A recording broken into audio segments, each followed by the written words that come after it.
Oyez, oyez, oyez. Anyone having business before the King's Justice in the Superior Court of Justice, and now it shall be heard. Honorable Justice Hens presiding, you may be seated. Good morning, all. Good morning, sir. Morning.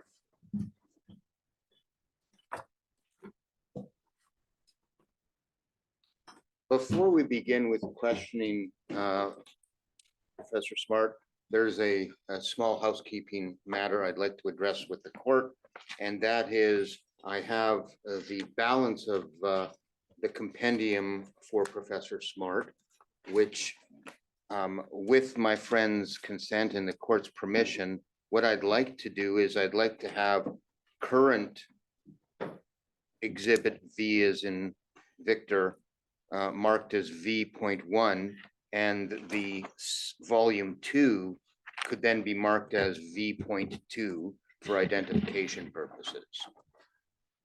If that suits the court, save a couple letters.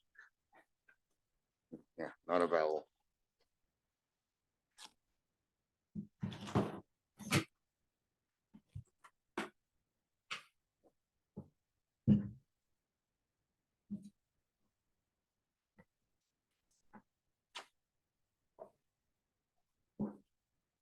Is everyone content with that? Yes. Thank you.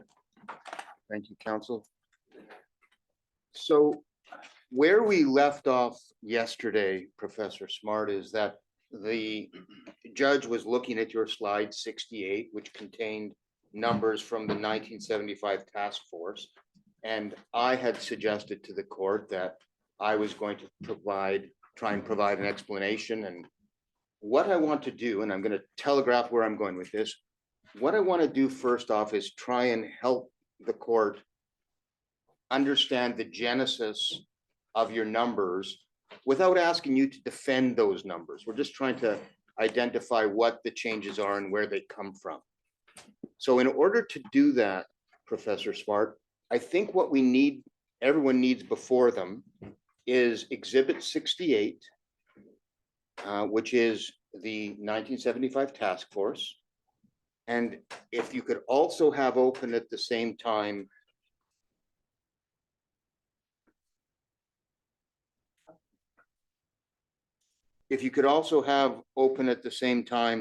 your demonstrative page 68 of 161. And the third thing that would be helpful to have open is tab 30 of compendium V.2, which I've provided to everybody and which you should have a copy of.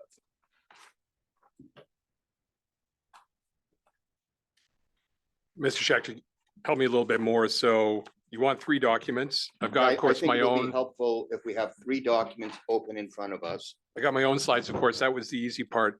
In your compendium, you want me to look at Tab 30, page 90. tab 30 Yes, of the new Tab- compendium. that's right. Even that Tab one. at page 97. Okay.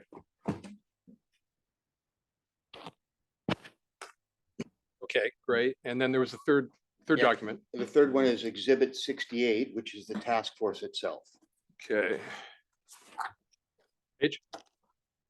Pages 55, 56, and 57. But if you open it up to 55 and 56, and I believe where we sort of left off was, I think the court was asking the question, how do you get, and let's look at slide 68. You've got a number of 29.4 for 1966 to 1967. 29.4, yeah.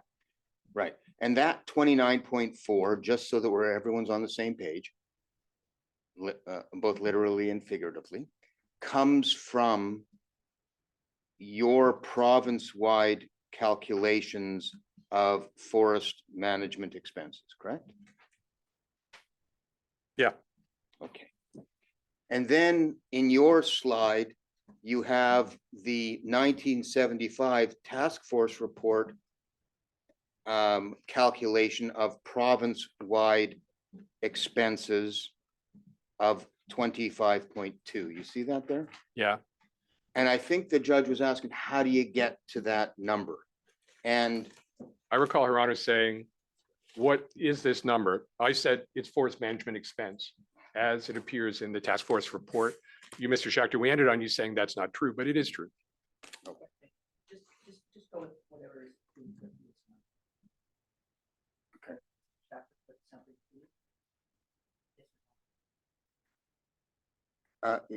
Yes or no, or if you really need to respond beyond yes or no to be responsive, I'm sure the judge will allow it. I have no doubt of that. But let's take a look at pages 55 and 56 of Exhibit 68. And if you look, and let's compare that to page 97, where I've broken down how you arrive at the 25.2. And let's just focus on the 25.2 figure in 1966 and 67 from your slide 68. And if you look at page 97 of the compendium, on the very far right-hand side, you'll see a number of 25.168 million. You see that? Yes, That is the number that you rounded to 25.2. Is that fair? Yep. And so what that 25.2 comes from is by adding up a number of figures in slides 55 and 56. the forest management expense. Yes, you were right. And if you look at the column on page 55 entitled 1966-67, right at the bottom, you will find a number of 13.577 million. You see that?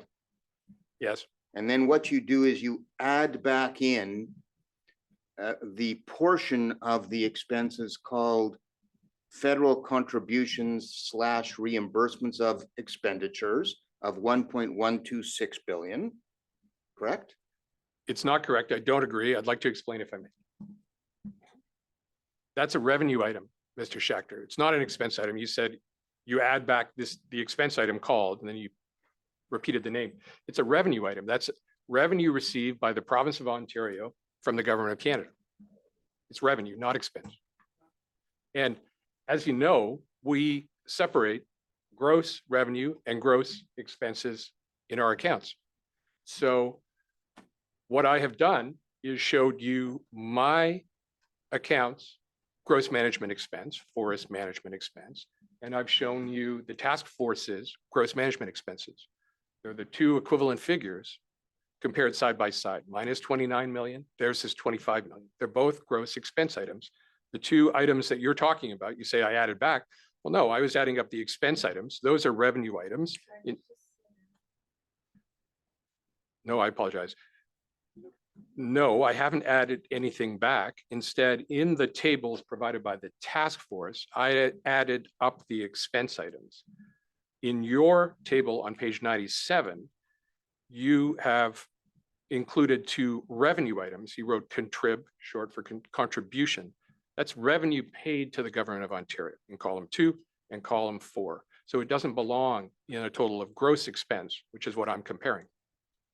Does that make sense? No, it doesn't. Because do you agree, sir, that your 25.168 includes in the sum of 13.577 plus 1.126 plus 9.930 plus 0.535 on page 97? I'm sorry, I can't verify precisely that.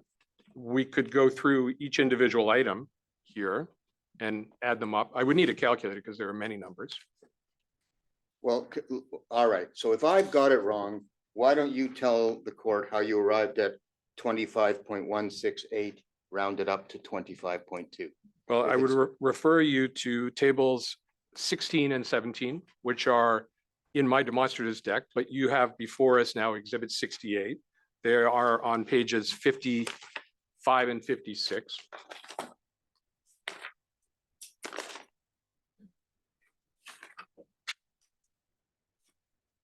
This is table. Are you looking at, oh, you're looking at the exhibit 68. Oh, Okay. Counselor, you dropped your pen. Yeah, got it. Okay. Go ahead, Professor Smart. Thank Take you. us through pages 55 and 56 and show me how you don't add 1.126. Yes, so I'm answering your question, Mr. Schachter. What have you done? And I can answer in more or less detail as the court wishes.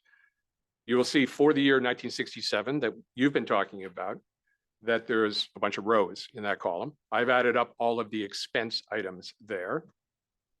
And I have set aside the revenue item. So what I have done is add up all of the expense items. They start with 1.067 million in the first row. They go down, just quickly reviewing,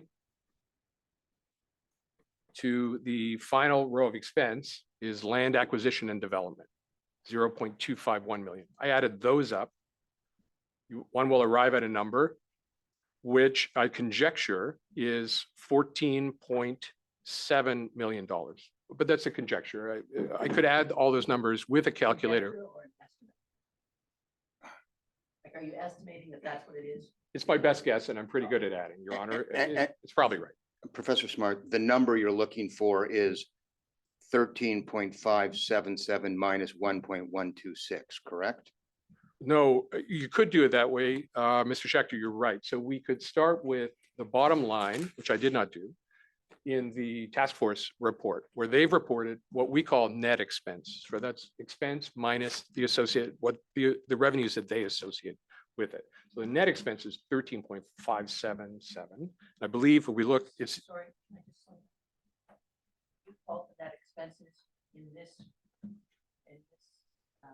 chart, is it called, is it the line 13.577, is it the line total forest management? yes, that's the net, Your Honor. But you're calling it something, I'm just saying, if I'm looking for it, and you call it something else, I'll have a hard time finding it. Okay, well, it is all of the provincial crown's expenses that they regarded as relevant to forest management, minus the revenue the provincial crown received from the federal crown. It's clear in this table to me, and I'm willing to explain as much as Your Honor wishes. No, I just wanted to know. It's named something. Yes, the final row is called total forest management expenditures. In the language that I'm using, it is the net expense. It's the expense minus the revenue.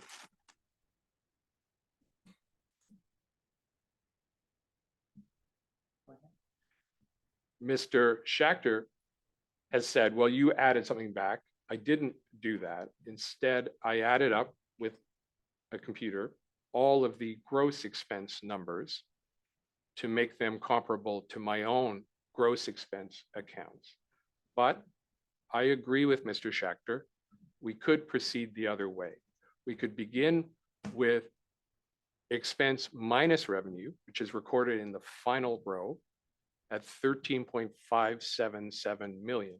And then we could add back, not subtract, Mr. Schachter, but add back 1.126 million to arrive at approximately 14.7 million. And that was the Crown's gross forest management expense as recorded in the task force report.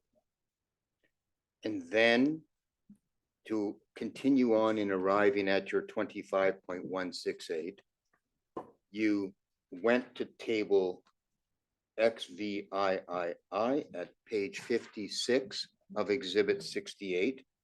And you looked, or one way to look at it, as I did, was to take the 9.930 million and add back in the 0.535 of less federal contributions line. And those four amounts, I don't want to characterize them a certain way, but those four amounts, 13.577, 1.126, 9.930, and 0.535, you add them up to arrive at 25.168, which you rounded off to 25.2. Is that correct? Sorry, just to assist my friend, I believe he misnamed the table that he was referring to. He referred to table XVIII. The table that he currently has on the screen that I believe he is referring to is table XVIII. Thank you. Table on page 55 and 50, tables on page 55 and 56 is how we recreate your 25.2. Do you need me to repeat the question? No, I think I know what you said. You described a certain calculation and you said you did that calculation. You added those four numbers. Isn't that correct? And the answer is, as I said before, no, I didn't do it that way. I added up the gross forest management and forest protection expenses to compare them to my own gross expenses. But once again, I agree with you, Mr. Schechter. You could do it that way and arrive at the same number in the end. Although I haven't verified your arithmetic, I think it is correct. All right.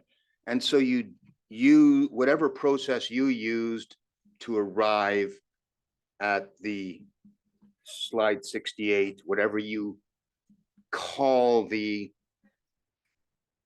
dollar amount, because I don't want to, engage in debate about what it all means. I'm just trying to get the numbers. You did the same thing for 1968 through 1974, correct? Yes, I use the same method every year, Your Honor. 25.2 million in the first year is the gross management expense in the task force report, and so on for the other years. And so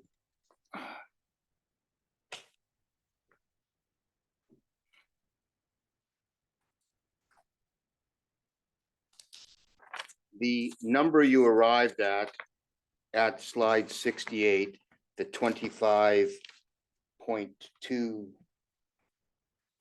through 46.6 is a number that you say is the 1975 task force report province-wide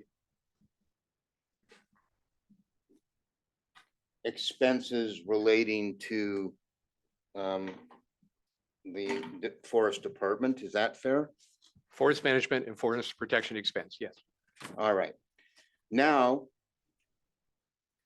would you agree with me that the expenses province-wide support the forest industry generally and support more than just resource revenues?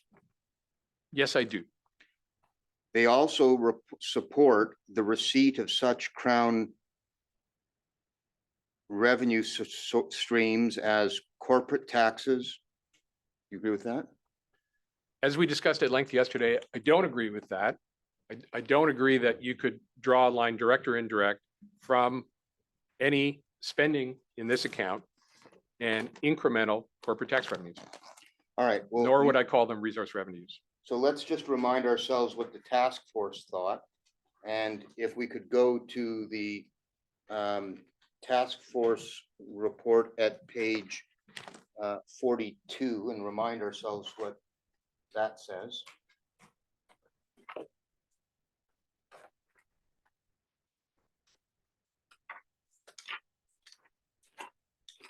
So I took you to this yesterday, and I'm suggesting to you that at least the task force seemed to think that there was some relationship between the forest industry and the receipt of corporate income taxes and capital tax, retail sales tax, and gasoline tax. I'm suggesting to you that they made a connection. Would you like me to answer? Do you agree that they made a connection? Do you have follow-up questions? Oh, sorry. I think this is asked and answered. This was discussed. I can say that by the end of the day yesterday, I was much confused. So perhaps you had it more clearly. I am not at all unhappy to cover it. Fair enough. Thank you. So you're posing me that question. Do I agree with you, Mr. Schechter? No, not, Sorry. do you agree with me? Do you acknowledge that the task force made a connection between revenues and the revenues of income taxes, capital taxes, retail sales tax, and gasoline tax. As I said yesterday, it's a simple fact that companies in that industry paid those taxes. And that's what's recorded in this table. It's an accounting. It says the forest-based industry is what they call it, but the companies in that industry paid those taxes to the government. No one denies that. And you would agree with me, sir, I would hope, that only a subset of the province-wide forest expenses, or the expenses that you've identified of, let's just use 1 year, 1967, 25.2. Only a subset of those expenses would be expenses that are assigned to the forest industry. Do you agree with that?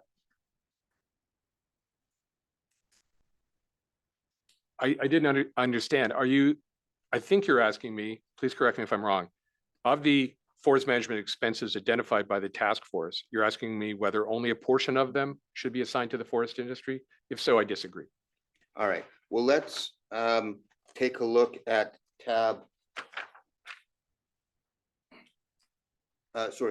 page 57 of the task force.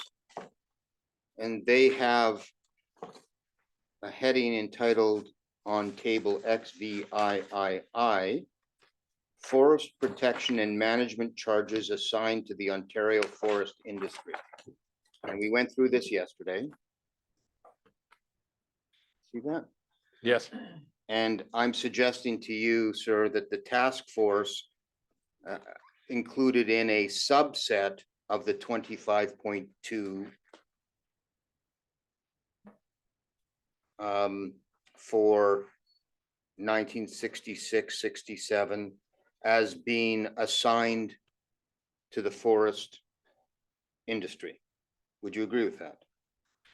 I think in table 18, they did propose one apportionment, and that I would recommend that we read what they said about that on page 53, as we did yesterday. Okay, so I don't want to revisit page 53. The court has that, I have that, but let's take a look at what they say in terms of their, I'm going to call it their bottom line.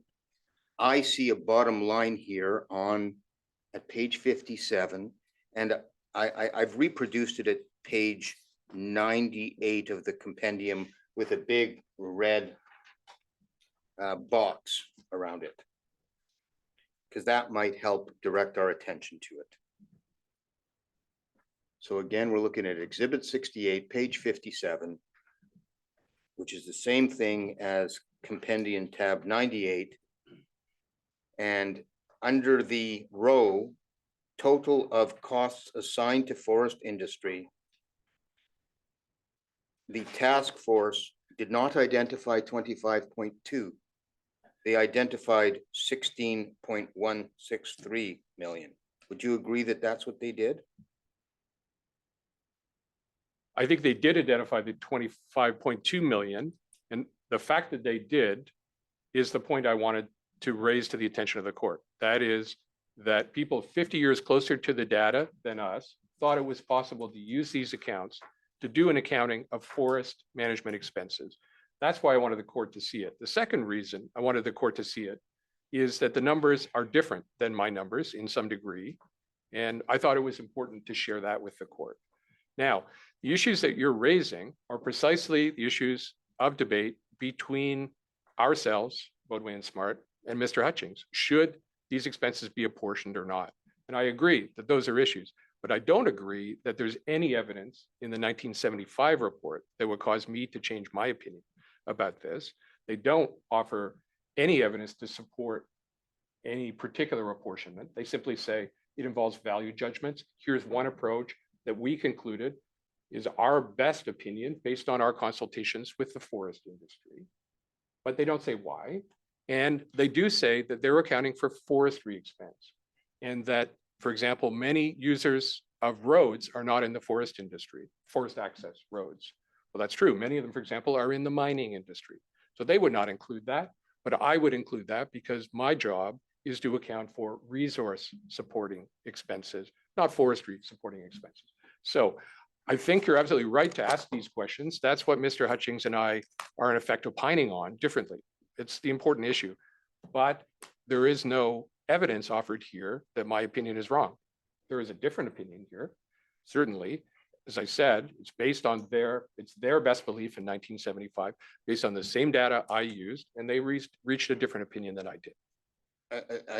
You might not have heard the question. I didn't ask whether it was different than your opinion. I was asking if you would acknowledge that it's their conclusion. That's all I asked. Their forest management expense was on the previous slide, which is in my deck. Here's their opinion on apportionment to forest, Thank you. to the forest industry, which is different than mine. You disagree with their opinion in some parts and you agree with it in other parts.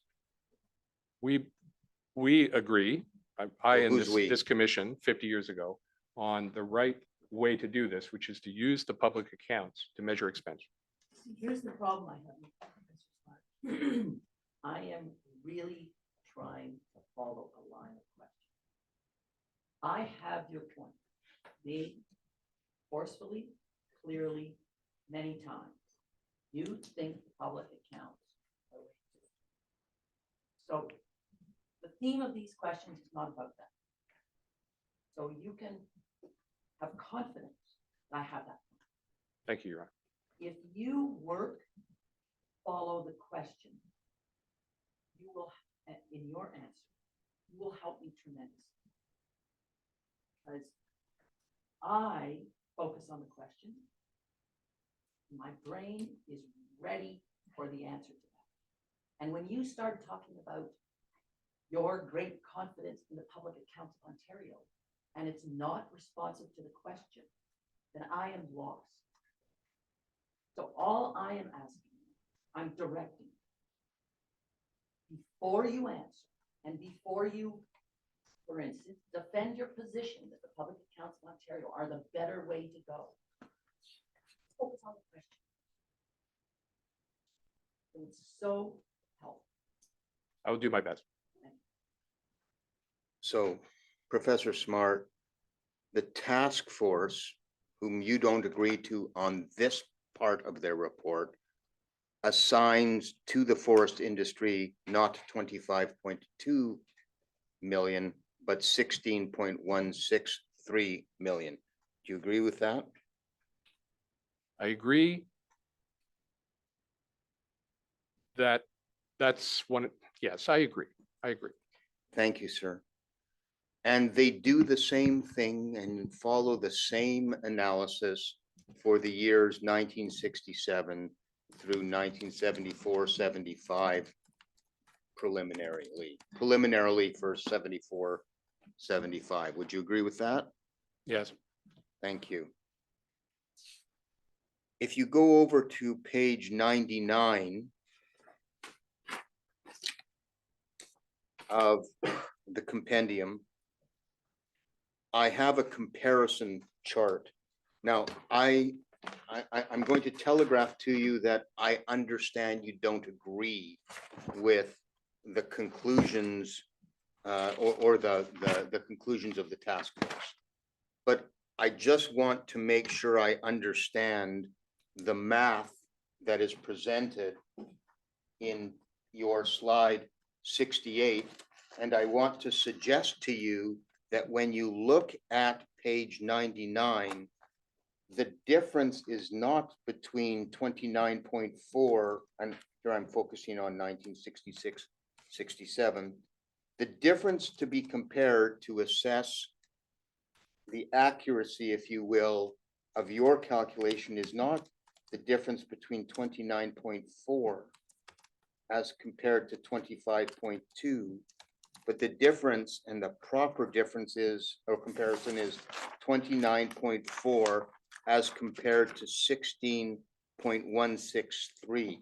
Would you agree that that is the result of accepting the task force opinion?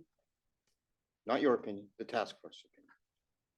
I'm sorry, I don't agree. Very briefly, their accounting of expense is in the prior two tables. In this table that you're now referring to, they're talking about the amount of expenses they want to recover from the forestry industry. So they want to attribute, you are correct, Mr. Schechter, they want to attribute these expenses to the industry in the sense that they would like stumpage charges to rise to cover that amount. But in the prior two tables, they tell you what they think the forest management expense is. Perhaps we can look at the compendium, page 99, and the task force report information.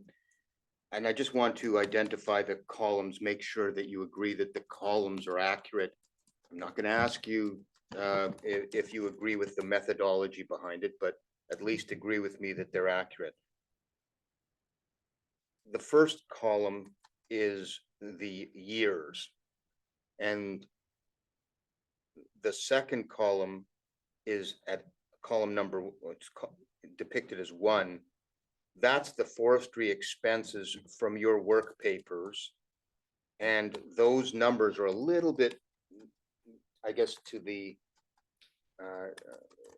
not rounded up to 2 numbers, but those are the numbers that are in your work papers. Would you agree with that? You're asking about column 2? No, column 1. Yes. Thank you. And column 2, where it says recreating smart slide 68, those numbers coincide with, and we've gone through a calculation of how you got to 25.2 for 1967. And those numbers are accurate as well, correct? Those are the gross management expenses identified by the task force. Yes. And the percentages in the next column, which is described as difference as percentage of B and S expenses, those come from slide 68 and your calculation of the percentage difference, correct? Yes. The next column under the heading total of costs assigned to forest industry is the numbers in the column from page 50, the row, excuse me, from page 57 of the task force report entitled total of costs assigned to forest industry. You agree with that? I agree. It's the total of the costs assigned to the forest industry Thank you. that they want to recover from the industry. Yes, thank you. Well, sorry, that they want to recover from the forest industry. It doesn't say that. It says total costs assigned to the forest industry. Yes. Remember, this was the Timber Revenue Task Force. They were tasked with determining how much timber revenue should increase. And so they assigned that portion of the cost to the industry, and they recommended an increase in stumpage charges.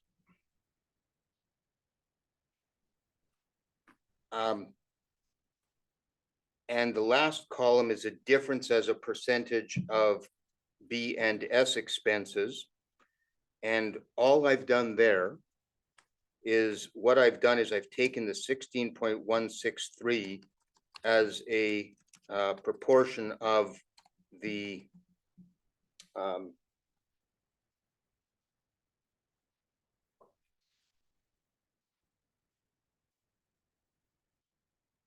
29.375 to come up with a percentage difference. Now, you might not agree that that tells the court anything, but that's the math, and I'm just trying to explain it to you before I ask a question. You understand the math, right? I believe I do. Okay, thank you. Now, would you agree with me that if the judge decides that the difference is 45% instead of 14%, should the judge make anything of that? Is that important for the court?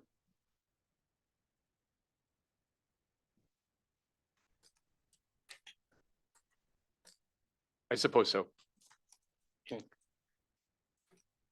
And how might it be important?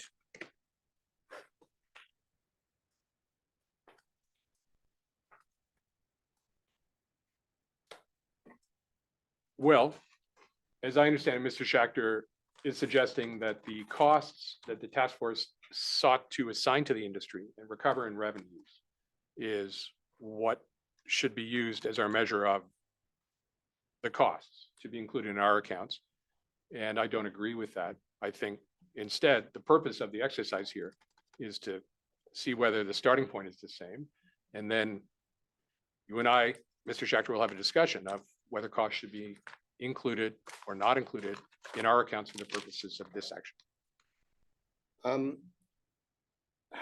Sir, would you agree with me that once you identify the total of costs assigned to forest industry, the next question in fairly figuring out how to deal with the issues that the court has to deal with is to ask the question, which of those expenses assigned to the forest industry support resource rents? We Yes. have to ask that question, yes? I agree. Now, Mr. Hutchings would go a step further. And would you agree with Mr. Hutchings that the proper question to ask is not whether they support resource rents, but whether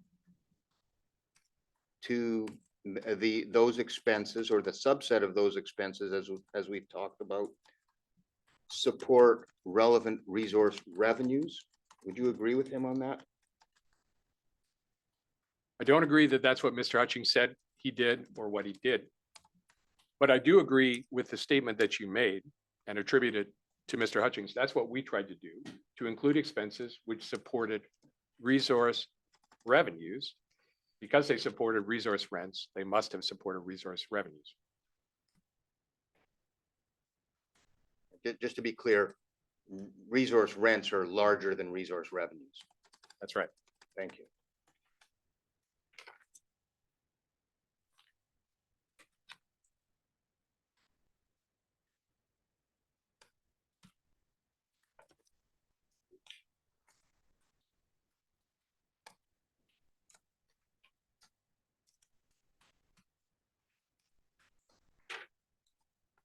In your slides, when you were, I guess, talking about forest protection, you referenced an article about the truth about Ontario's forest protection system.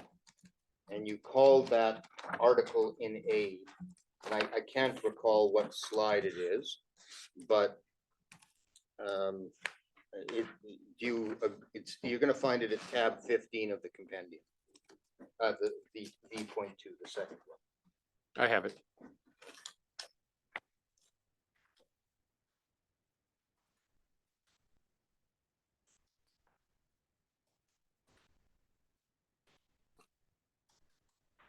So do you recall where you referred to this article and for what purpose?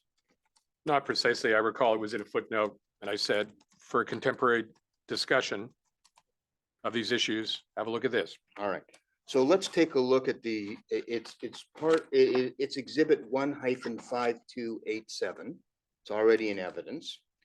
And the first thing I want to note is it's by a fellow by the name of Robson Black, who's the secretary of the Canadian Forest Association. So he is not a disinterested person. You would agree with that? No, I mentioned the CFA in my examination in chief. It was an organization set up to promote conservation of forests around the year 1900. We include the grants to it as part of expenses in support of research on forests, and Mr. Hutchings excludes it. So I'm glad you agree that it's useful. All right. I'm not going to argue with you. I'm here to ask some questions. Argument, sorry, not your lawyer. On lawyers for Ontario will be making arguments, so let's leave it at that. the first paragraph of this article, Mr. Black talks about, and I'm reading from the very end of the first paragraph, the heavy harvest of death and destruction. He's concerned about lives of people. Where are you looking? Very first paragraph of the article, last 2-3 lines. Thank you. He talks about a heavy harvest of death and destruction. And the reason why he's talking about a heavy harvest of death and destruction is because there was an appalling forest fire tragedy in Northern Ontario. The very first few words of the article.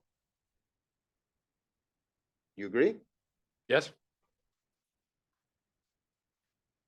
And in the second paragraph, at the bottom of the second paragraph, he, and I guess maybe it's pejorative for me to say it, but I read it as though he laments the sacrifice of unreplaceable lives. You read that? I can't, the words are covered. Words are Okay. covered? So the paragraph begins. Would you want to give me just a minute to read it? It's a document you provided to us, so yes, take your time. I asked that the witness be given time to read as much of the document as he would like to. I think he was just given that. Mr. Lipton, I'm not going to encourage you to stand up on every question. I'm not standing up on every question, Your Honor. But I asked that he be permitted to. read I've the heard your document. ask. Thank you. I find that this witness does not need a huge amount of protection. He is quite capable of making fulsome answers. And when he needs time, he asks for it. Mr. Schachter's last words before you stood were, "Take your time." Thanks for that vote of confidence, Your Honor. So I have read the paragraph. And you asked me about the highlighted phrase affected by the sacrifice of unreplaceable lives. I was just simply suggesting to you that the author is lamenting the sacrifice of unreplaceable lives. Well, earlier in that sentence, the reference to the World War, I believe this was published in 1917. You haven't said so, Mr. Schachter, am I right? I believe it's a 1916 article. So I'm not sure what unreplaceable lives are being referred to, since many were being lost in the war. The paragraph starts discussing the sacrifice of timber wealth and of entire towns. So I think it is talking about both the human and the resource costs of fires. In the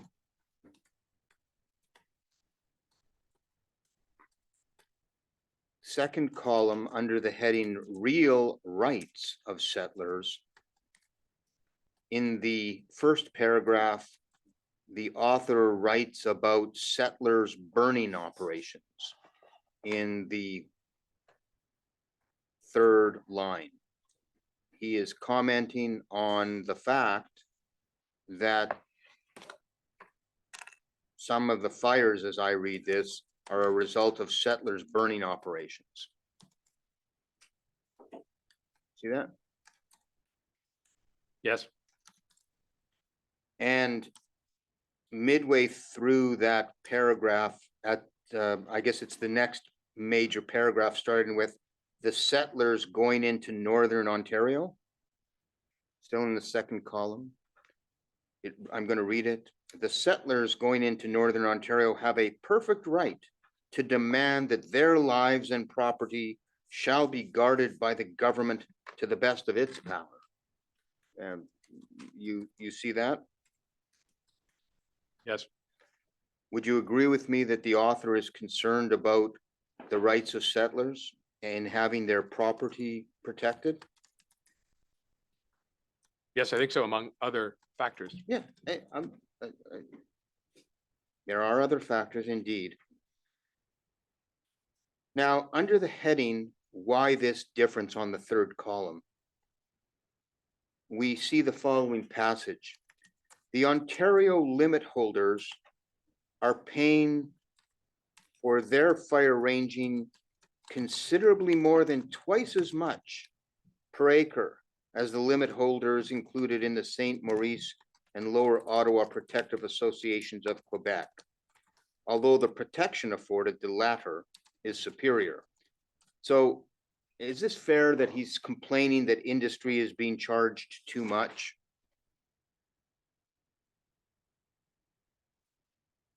Would You you can ask agree for with- just a minute to think about that and read, Yeah, if I may. okay.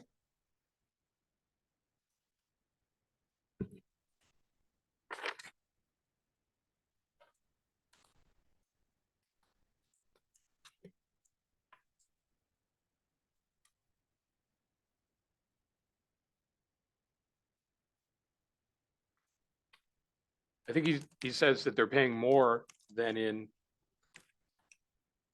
a private association in Quebec that offers similar services. I'm not sure if he's saying that they're paying too much, but rather he's talking about the way in which fire protection was organized in Ontario in 1916. Can we go over to page 25 of the compendium, which is the next page of the article, and on the first column under the heading, the private owned lands, in the second paragraph at near the bottom before the heading, a false impression, there's a reference to how many of the what percentage of the fires in Ontario were reported by rangers patrolling the government-owned railway lines.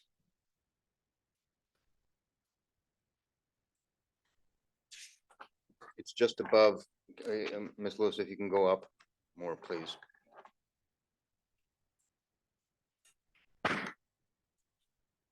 It's above the year 1915.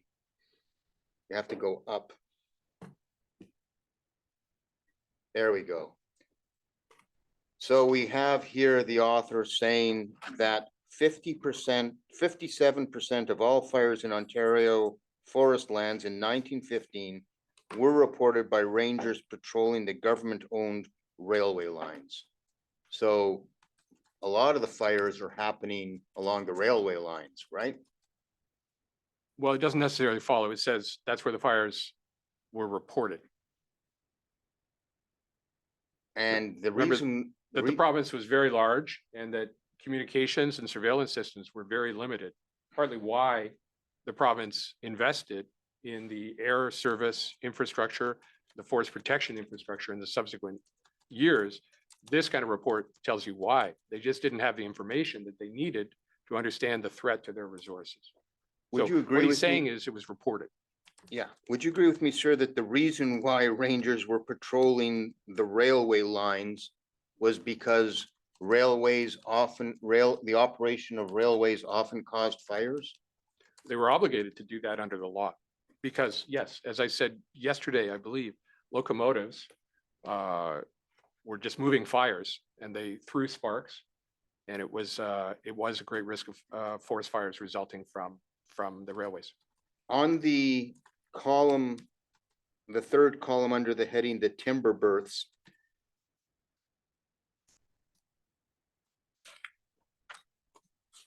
ten lines down in the first paragraph, the following words appear. Ontario has about 10 million acres under license by lumber and pulp companies.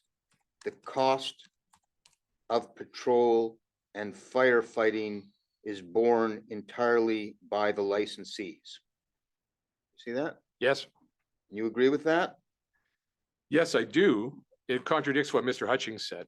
He said that that began in 1917, but this refers to the period prior to 1917. Right. So in order for Mr. Hutchings to be consistent, he should have excluded out expenses starting in 1892, not just in 1917. Is that your point? No, I think he should have included the expenses in all years. That would be consistent. Well, no, but it would also be consistent. I mean, if he made a mistake in only starting in 1917.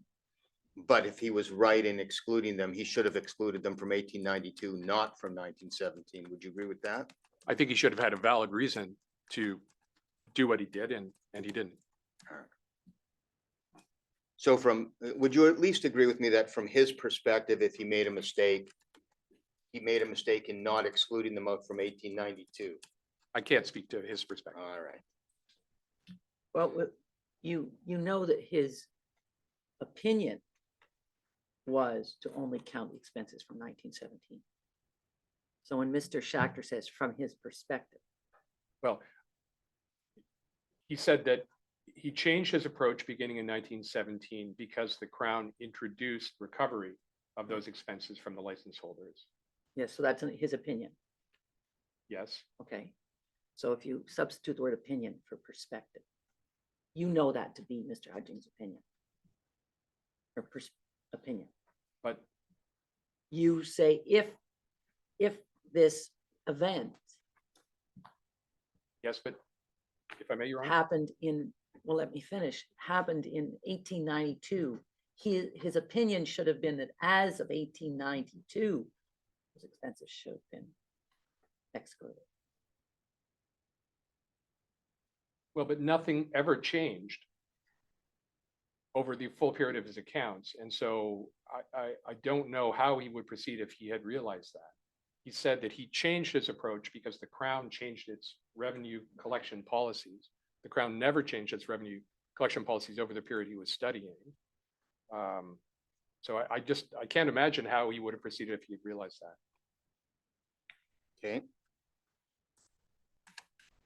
4 lines down, yeah, still under this same heading of timber births, it says this 10 million acres represents obviously the most accessible and valuable timber remaining to the province.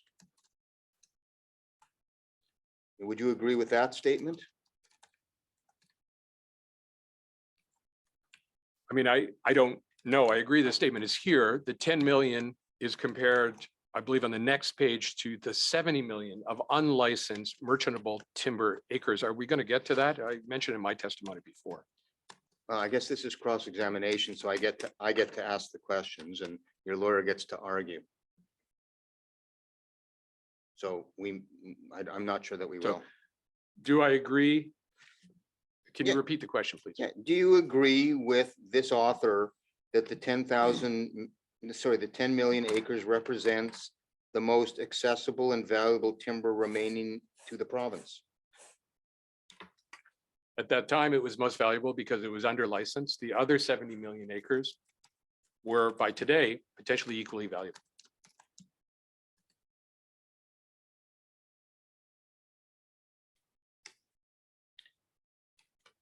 Now,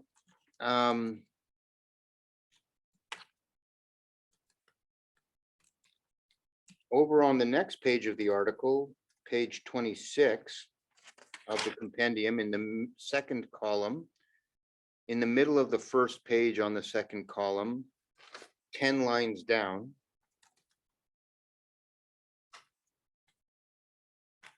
uh, 12 lines down, excuse me, 12 lines down, the following appears. The limit holder, that's the license holder of the rights to cut the timber. Would you agree with that? Yes. Yeah. The limit holder pays dearly for a small degree of protection on, or sometimes fails to get it at all on account of the fire ranger being used primarily for other work, apparently only in the parks and in some of the reserves has even a small beginning been made in the construction of trails, telephone lines, and lookout stations. Would you agree with me that this author is complaining that money is being spent on parks and reserves and not on the license holder's interests? Oh, no, not at all, Mr. Schechter. I completely disagree, and I'd like to explain what the author is saying. I didn't ask you for an explanation. I asked you if you agree or disagree. Now, if you feel you need to answer, in order to answer that question, you need to give an explanation. You're quite capable and you can do so right now. Thank you. So in fact, the author is saying that he wants to see a change in the forest protection system of the province, and he thinks it needs to be scaled up, that more needs to be spent. He's pointing out in this article that the forest rangers at that time were under the control of the limit holders themselves when they operated on limit lands, on licensed lands. And he's saying that's not good enough. The Crown needs to get control of the forest ranging process. It needs to invest more in it itself because the whole province needs to be protected. Relying on the limit holders to do it is not sufficient. And he's saying the evidence for that is that the only places where we have the right infrastructure for forest protection are on the parks and reserves that are under the direct control of the Crown. When we leave it to the limit holders, and to be clear, they were in the employ of the government, but the limit holders got to hire the rangers. And I think he says in the article that there were only 6 supervisors in the direct employ of the Department of Lands and Forests who were looking after all of those rangers. So that really the control of those rangers who are in the forest, detecting fires, building the infrastructure to defend against fires, the real control and management of those people was with the limit holders. He thought that was a mistake and that the Crown needed to step up, invest more in this. And that's indeed what happened. Although Mr. Hutchings then excludes all the money. It was a simple question. Do you agree or disagree? And you do not, you're not required to defend every disagreement. I'm not sure if you're looking at Mr. Lipton. I'd like you to look at me if I'm speaking to you. You do not need to defend every disagreement. Your Honor, I did answer, and I said I wanted to explain. Mr. Schechter asked me to do so. Yes.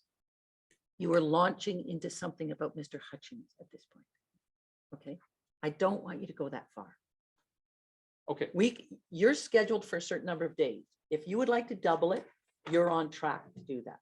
Okay, and let me tell you that the reason you are scheduled for a certain number of days is because it was not anticipated that you might take this much time to answer every question. Do you agree or disagree? I'll just leave that with you. Okay. Your Honor, I asked that the witness be permitted to give his full answer. Mr. Lipton, this witness gave his full answer. If he's To- cut off at any point, he's not giving his full answer. Well, on that point, you and I disagree. You can have a seat. I would just, sorry, I'm just asking, are you saying that he is allowed to be cut off and not give his full answer? Is that? I am directing you, sir, to take a seat. Well, I'm sorry, Your Honor, with due respect, I'd just like to know what the court's reasoning is here. My understanding is witnesses are generally permitted to give their full answer in response to a question. May I suggest that we take a 5-minute break and I'd like to Think we speak to do. counsel. All right.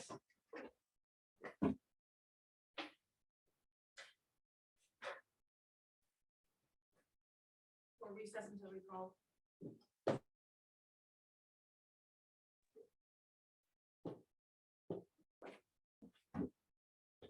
Order all rise.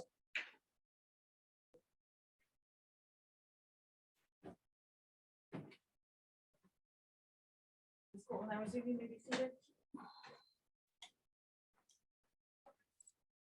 Your Honor, we did speak with Ontario, and I think what would be best for a moment if we could excuse the witness to have some a suggestion on how to go forward and perhaps not a more necessarily more expeditious, but a more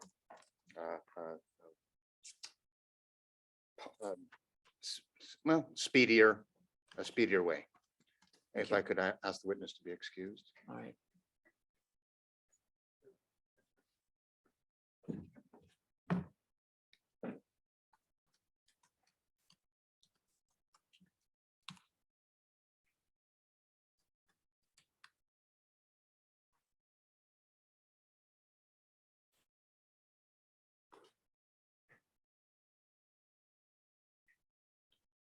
Thank you. I do want to take, had you not asked for a break, I would have myself. I do want to lower the temperature. I'll hear you first. Go ahead. Yes. I see a witness who is, I would describe, this is me, as difficult witness. And there seems to be an important point here. I understand and I appreciate it's very important for the judicial system that a judge must be in control of their own courtroom. Against that, the litigators are entitled to have their witness give full answer. And I have been involved in litigation for over 40 years or so, and I actually fear that what Mr. Lipton is doing is in effect goading the court to rule that the witness is not entitled to provide a full and complete answer. Now, the reason for doing that is quite obvious, and I don't need to mention it. Any seasoned litigator knows what's going on here. Now, I believe that the record will speak for itself on the patience that the court has had with a witness who, from my perspective, and arguably is at least argumentative and extremely pedantic to the point of being unhelpful to the court. But I will make those arguments in, I'll put those forward in argument. The problem we're facing right now for this trial process is I would not want any person to suggest or confuse the court's desire to get guidance from witnesses to be interpreted as the court not willing to allow anyone to give full answer. And the solution that I have for this particular witness is I would be prepared to consent, even though it's during cross-examination, for the witness to sit down with myself and Mr. Lipton, and perhaps Mr. Lipton could discuss the proper role of an expert with the witness and how he might be a better assistance to the court during a break. And maybe that would help the witness if Mr. Lipton was able to speak to him. And I'm offering that as a solution to what I perceive as a difficult problem. And I don't know if anyone else has any other comments. I think Mr. Lipton does. Yes. Thank you, Your Honor. And I'm not about to engage in a competition with Mr. Schachter about which of us has been around the courts the longest. I will say that You're all in competition. we lost. But I will say that the court, of course, has shown remarkable patience throughout this trial. And we have the witness now who has been testifying for several days. The discipline we have as lawyers, and it's one that Your Honor is well acquainted with as a judge, is to note the question and note the answer. And I can say that it's been very difficult for me to note the answer to the questions. And you've said, Your Honor, that your task at the end of the day will be to be alone in a room with your notes, the expert reports and other exhibits, and to make a decision. And here, you've said directly to this witness that your task is being complicated.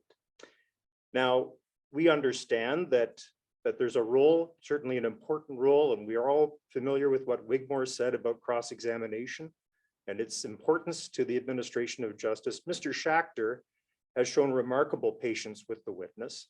He's allowed the witness to elaborate. Part of my point is that there's a role for re-examination.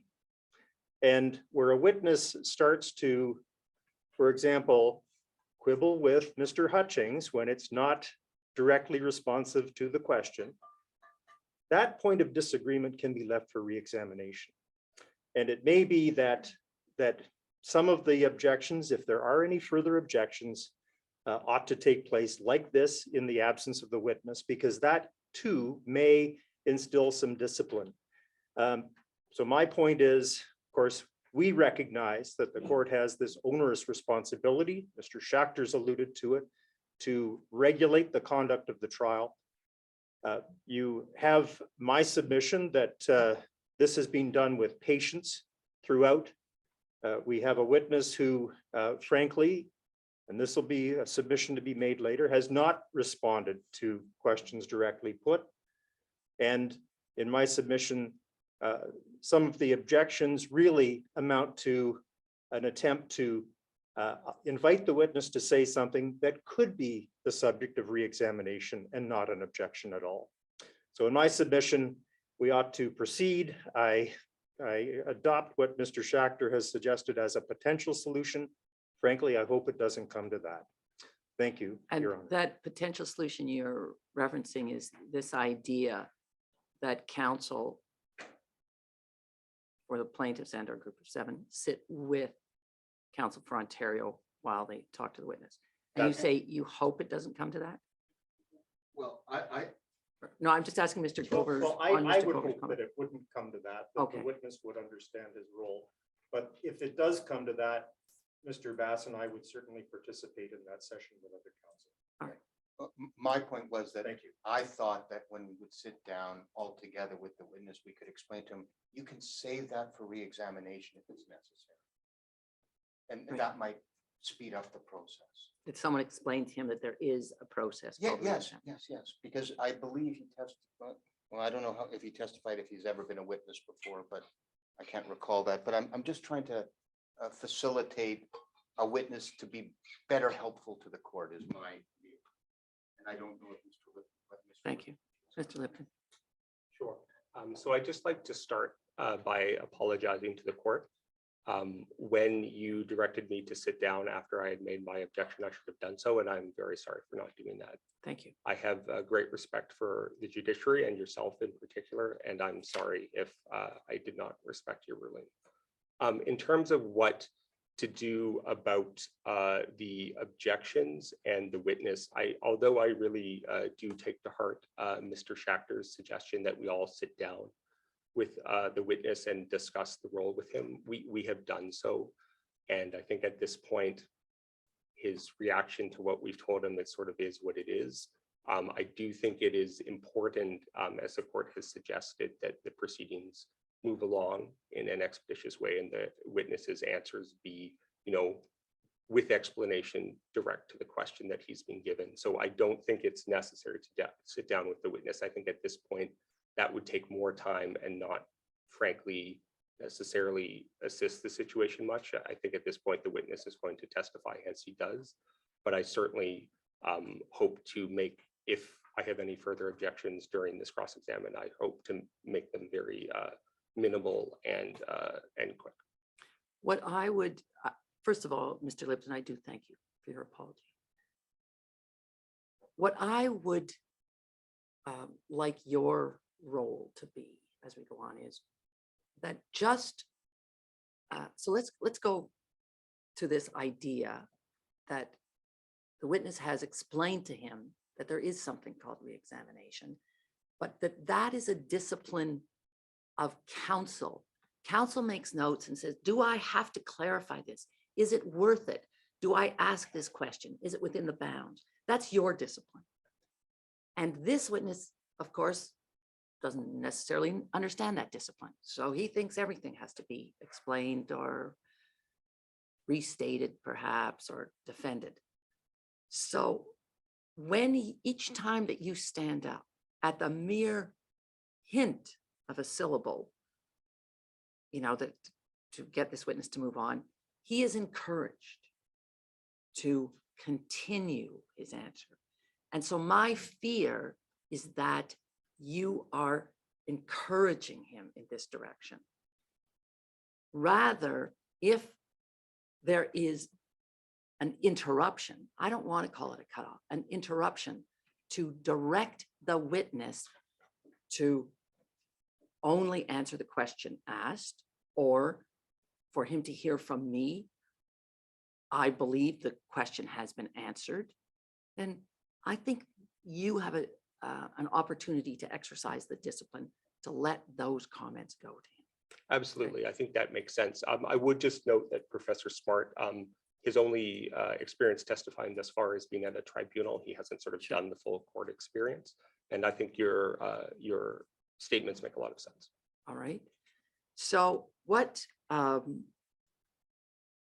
let's talk about this. And I'm very appreciative of all of you, trying to help me keep the temperature down, which is what we should do, and to see if there is a solution to this problem. My own thought is that I report back to Professor Smart that we have a cooperative and consensual view of how the trial should go. And he's in the unfortunate position of being a first timer in this, but that he should have some confidence in the discipline of lawyers and the court to focus on those questions. And when someone like me tells him that the question is answered, that he should focus only on the question, that he should go with that. He should receive that direction with confidence. The other thing the other thing I want to give him is the confidence that you, Mr. Lipton, have an opportunity, this notion of introducing the re-examination, that you have an opportunity to ask him for clarifications within certain bounds and within a discipline that he is not familiar with, but that you are exercising. The court and everyone here has confidence that you will do the job that is imposed on you, and you will exercise it fully within the bounds of good advocacy and good lawyering. Luckily, I believe it's imposed on either Mr. Hung or Mr. Marcello. Oh, this is real teamwork. So you're here opening the door for them. Well, I'm sure they're appreciative of that. Okay, that Ontario Council has that. I can say that I struggled with this last night, how to possibly open with directions to Professor Smart. I didn't, and here we are. So I do appreciate your contribution. Do you say anything more about this idea that I summarize for the witness what we've done? Yeah, okay. I can speak for Mr. Gover. The idea is a good one, but I think it's only good. I want to make sure that Ontario is on side with this and Canada's on side with it as well. What do you say, Mr. Lipton? And then I'll. Yes, I think it is a good idea. All right, thank you. Ms. Evans? Canada's satisfied with the way the other parties. We're satisfied with the court.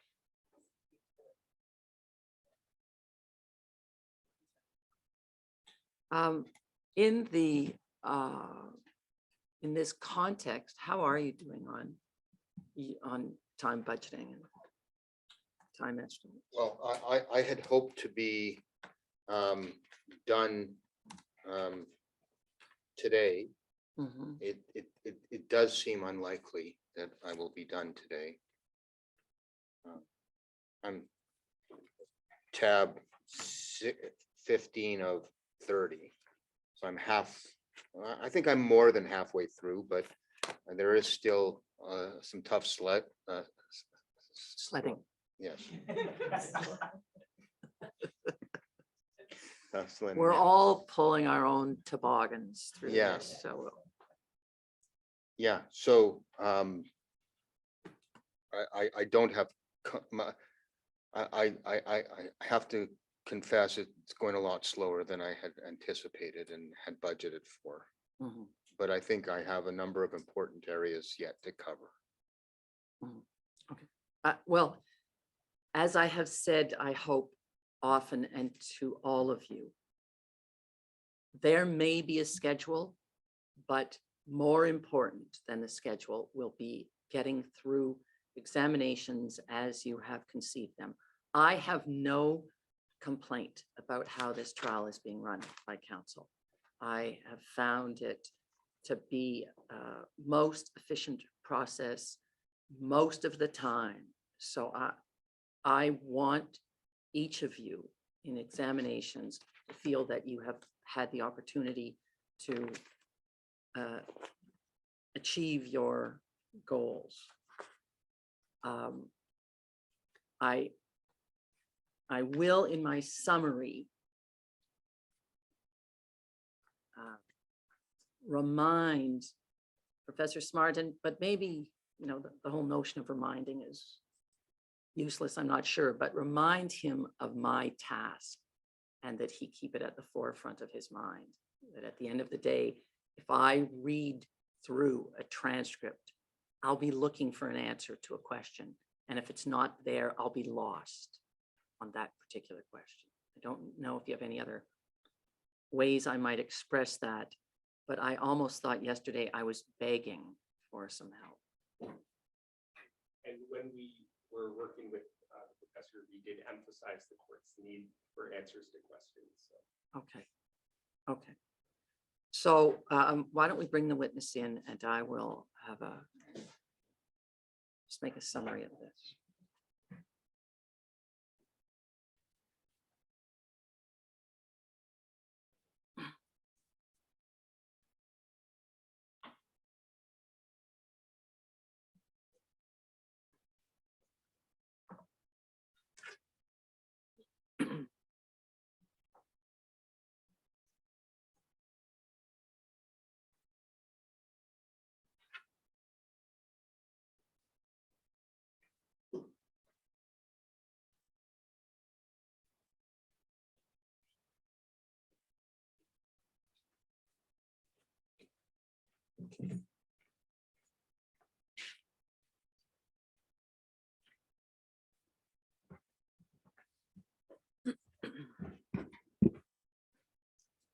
Thank you, Professor Smart, for giving us an opportunity to have a fulsome discussion of where we have arrived in this trial.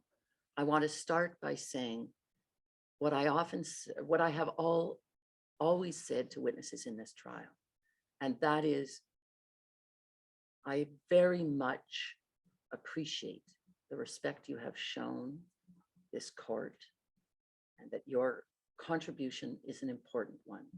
And it is an important one in an important trial and an important undertaking. So as with the other experts who have come here, we all appreciate the time and effort that your skills and experience bring to the questions before us. As an expert in your area, you can understand that those of us who are, as I say, long in the tooth in this business, we have our own expertise in how a trial runs. And one of the most important things for all of us to integrate is, what is our role here? My role is to regulate how the trial runs. A lawyer who's asking questions has a job to formulate questions that a witness can answer. The role of the witness is to answer the question that is asked. And the role of counsel opposite to the questioner is to ensure that the witness is being treated fairly. Now, what's been going on, I think, has been a mix-up in roles. All right. It is possible that you see a need to go further than answer a question, that you see a need to explain, to take us back in time, how you got to, for instance, a disagreement. But we actually don't need that from you. And one of the reasons is that you have, with the team of Ontario Council, lawyers who understand their role, and their role, which may have been explained to you beforehand, is to listen carefully to what happens on cross-examination and to formulate within their discipline and within the rules that some people find complex, a possible re-examination, so that if there are answers that in their view would leave the court confused or not able to fully understand what the witness needed to say or wanted to say, Ontario Council can ask those questions of you. And if you know that process, it's not easy to know, given your own expertise in a different area. If you know that and have confidence in it, that may help you control or exercise your own discipline on the answers, okay? Because I do want you to have that confidence in Ontario Council to note at the end of your cross-examination what areas require further questioning. And it might surprise you what they think is important as opposed to you, but that's their skill and experience in advocacy that will lead them to determine, okay?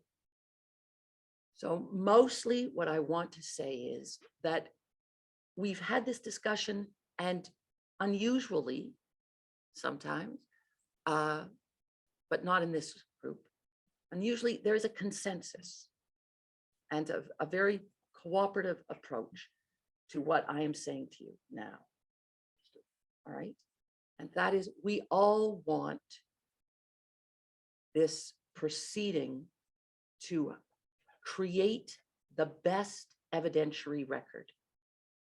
A record that in the first instance, I must work with, and in the second instance, possibly an appeal court. But the record is what we're all focused on. And making sure that every question that comes to you is a fair question and that you have an opportunity to answer it. So with the input of council, all council here, I'm going to ask you to keep these directions in at the forefront of your mind, how we are working within a certain discipline, and we're going to ask you to exercise the same discipline and to have confidence in a process that generally we know how to run and know how to regulate. All right. I appreciate your instructions, Your Honor, in the kind way that you put it. I do need to learn. I'm taking your message to heart. Thank you. All right. Let's go.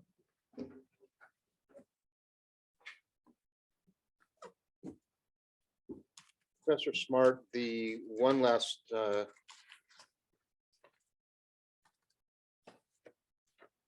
sorry.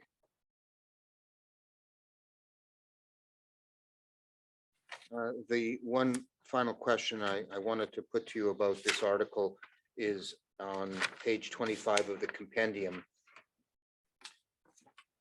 And before we get to the passage, do you know what information the author of this article relied upon? No, Did you see any reference to annual reports being referenced? I don't recall. Let's take a look at the first column of page 25 of the compendium, the second page of the article, under the heading, "A False Impression." And what the author records under the heading "False Impression," or what he writes, excuse me, is the impression given to the reader by these annual reports is wholly inaccurate. You see that there? Oh, it's at the bottom of page 25. Yes, Yes. And I'm going to suggest to you that what the author is referring to in the annual reports is the annual reports of the Department of Forests, or whatever it was called back then. Would you agree that that's likely? yes, he references 1915. Yes. And the message he is communicating to the reader is that that impressions in the reports are inaccurate. Do you agree that the reports from the annual reports are inaccurate? I agree. He said so in reference to 1915. Yes. Yes. Do you agree that in 1915, that was a fair um, uh, complaint? Do you agree with him that the 1915 annual reports are inaccurate? I can't say I don't have any evidence to the contrary. So might it be important for someone looking at the annual reports to take Mr. Black's caution in mind when reading the annual reports? Yes. Thank you. Let's turn then to another topic that deals with reforestation. So we're going to slide 56 of 161.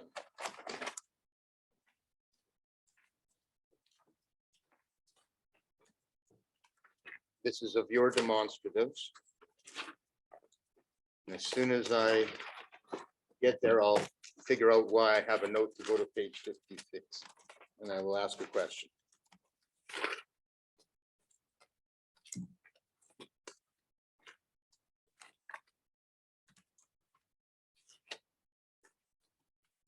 So on slide 56, the heading is expenses, key differences from plaintiffs to 1945. You make the statement, Mr. Hutchings inaccurately claims no reforestation occurred within the RST area before 1945. And you say that he's inaccurate about that. Yes. Yes, and as far as I understand, I don't believe your work papers show that there is evidence, or that you haven't produced any evidence or any documentation that shows that there was reforestation in RST before 1945. Am I correct in understanding that?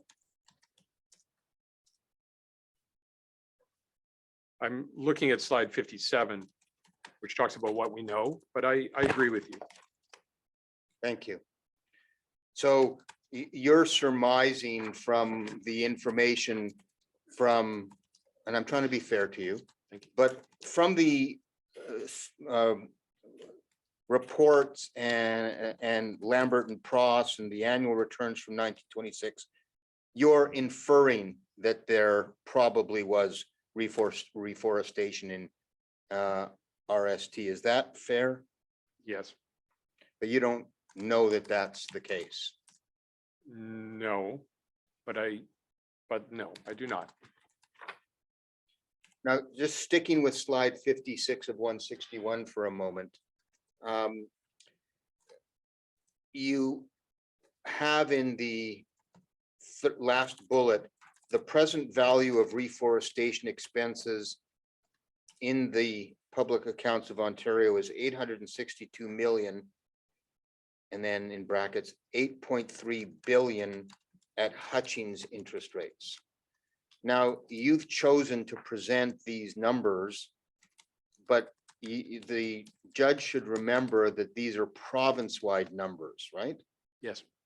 And you don't intend to make it look like Mr. Hutchings has made a huge error here by to the tune of $8.3 billion, do you? He apportioned that to RST in the same way roughly that we did. Right, so again, I think you may have referred to it as the bottom line. The bottom line is not 8.3 billion at Hutchins interest rates. It's a small fraction of that, correct? It's 10 to 20%. Right. Now, let's go over to slide 57. Sorry, 10 to 20% for RST. Yes. I think Yes. So Thank you. And I believe there might be, I think you may have indicated earlier that it was 15%, but the record will be, it's somewhere between 10 and 20% in each year. Is that fair? I think so. So let's go to page 57 of your slide deck. You identify the sources that you rely on to infer that there was tree planting in Northern Ontario as early as 1925. And would you first agree with me that Northern Ontario is not necessarily RST? Yes. And you then reference at the bottom of the page there, I see a reference to your nominal values report at paragraph 97. And Mr. Hutchings, sir, reply, and you'll agree with me that we won't find an admission in Mr. Hutchings' material that there was reforestation in RST prior to 1945. You'll agree with that?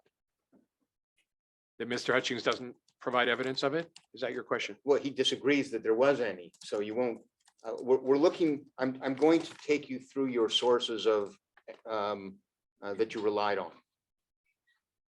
Right? So you have 4 sources here, and the one from Mr. Hutchings does not support that there was any reforestation in RST to 1945, correct? Correct. Thank you. Now, I have at compendium tab 16, page 113 of the 1926 reports.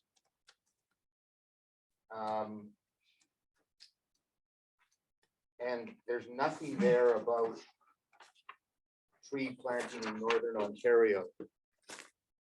Unless you can, I mean, I'm looking at page 113 and there's nothing there on page 113 about tree planting. I'm sorry, what year do you have? 1926. Excuse me, the way for the record, the way I count this would be the 1927 report. It was published in 1927, I think. Was it not? Yes, but it's about the 1926 year. Mhm. So you weren't referring to the 1926 document? I've got the wrong document? No. Well, I presume not. It says 1925, so I don't think it was either 1926 or 1927. The document I'm looking at says 1926 On page 28. on page Yeah. 28.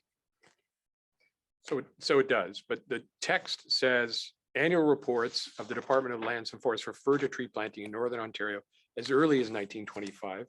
So my conjecture is that we should be looking at the 1926 published report, which refers to the activities in 1925. Okay. Well, okay, we're going to bring that up then.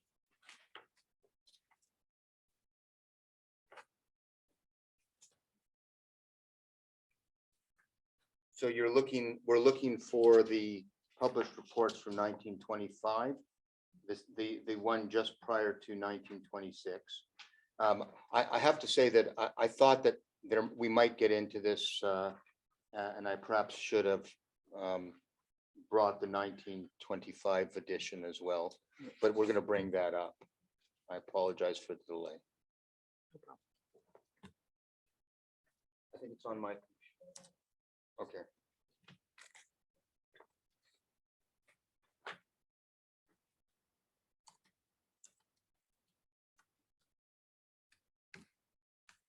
Is that the edition you want to look at?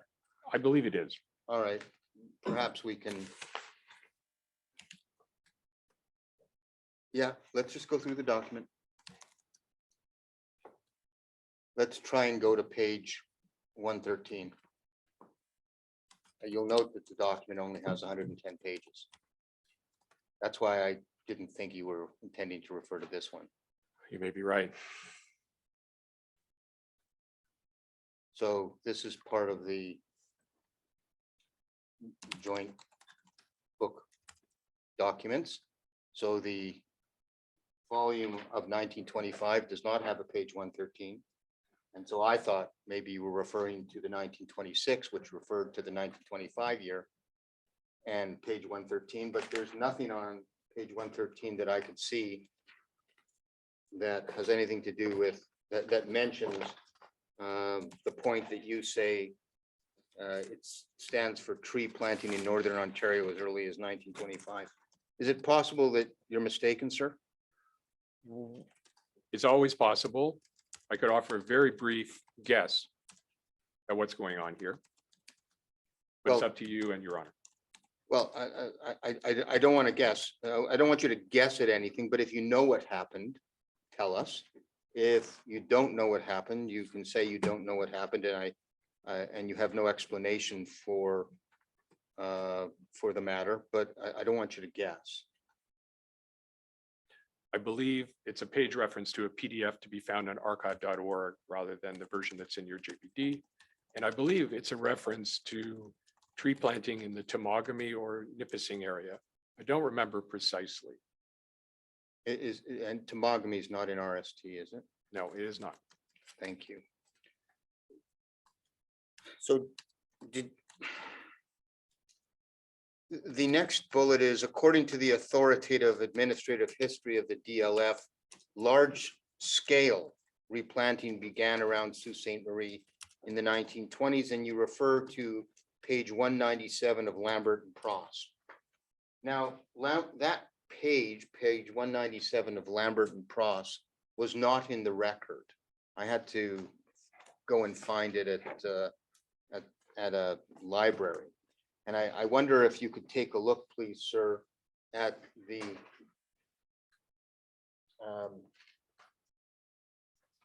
pages. Let's see, I guess it would be pages 40. Oh, where's the? These do not appear to have been paginated. 33, 36, 7. Oh, it's on the bottom, top, for whatever reason, because it was landscape instead of portrait. The numbering of the pages appears on the top right-hand corner for the Lambert and Pross article. So it's 38 through 41. It's at the end of tab 17. And so the first page is renewing nature's wealth. And the second page identifies it as Lambert's book. You've seen this book before? Yes. And we've got some images, pages 195 and 196, 196 and 197, excuse me. Do you recognize that as being what you referred to when you said in your slide deck, large scale replanting began around Sault Ste. Marie in the 1920s? I think it is the book. I'm not exactly sure which page we should be looking at, whether it's the PDF page or the printed page number that's relevant. So we should look to try and find something about Sault Ste. Marie that might be helpful. It could help. I could help more, I suspect, if you wish. Well, why don't we try this? At page 196 of the document, the following appears in the first paragraph. In reforestation, which was still largely confined to Southern Ontario. So the first point that the author makes at that paragraph was that reforestation was confined to Southern Ontario. And would you agree with this expert? I don't want to call him an expert. You called him an authoritative administrative history. Would you agree with that statement, sir? Yes. And then he says a big step forward was taken in expanding the provincial nursery project and they talk about two new nurseries at Orono and Midhurst. Those are not in RST. Would you agree with that? Yes, Over on page 197, you'll find the reference to Sault Ste. Marie in the first full paragraph, but I want to read what it says in the paragraph itself. It says, throughout the decade. Do you know what decade they're referring to there? 1920s. The branch continued to plant trees on its older sites in Norfolk. Now, do you agree with me that Norfolk is near Hamilton, Ontario? I'm not exactly sure. It's in Southern Ontario. Thank you. And Prince Edward counties. Would you agree with me that Prince Edward County is near Kingston, Ontario? Yeah. Thank you. In addition, at the suggestion of District Forester Frank McDougall, an important new site was opened up near Sault Ste. Marie. So here's the reference to Sault Ste. Marie. But I don't see any reference to large-scale replanting beginning around Sault Ste. Marie. I see a reference to Kirkwood. 630 square miles of lands comprising 18 townships being named after one of them, Kirkwood, were gradually reclaimed from the virtual desert and poorish farmland into which they had relapsed after logging and firing had depleted their original stands of white pine. A trained forester and technical staff were sent down to plan the development of the area as a whole. After a planting slowdown during the 30s, the area was, in 1943, constituted the Kirkwood Management Unit and became an important center for research and experiment. So nowhere on page 197 could I find a reference to large-scale replanting began around Sault Ste. Marie in the 1920s, as depicted in slide 57. Unless you can show me where it is on this page. I read that paragraph as saying precisely that. You read paragraph 197 as communicating to the reader that large-scale replanting began around Sault Ste. Marie in the 1920s? Yes, Would you at least agree with me? It doesn't say that?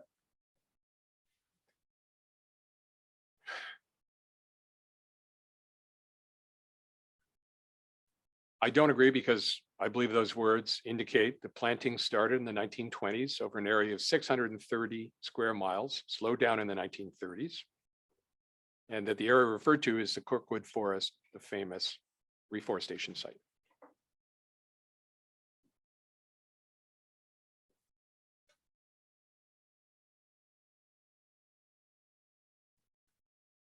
Sorry, I'll break it down a little bit further. There's no use of the words large-scale replanting in this document, is there? Those are my words. Right. So it's not according to the authoritative administrative history of the DLF, it's according to you and your interpretation of what's found at paragraph 197. Yes.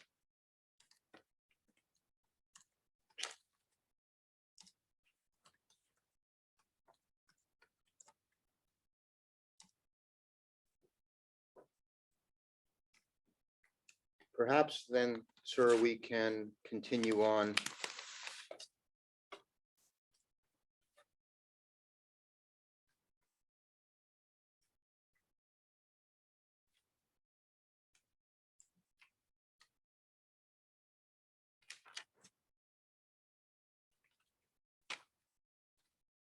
With a couple of questions.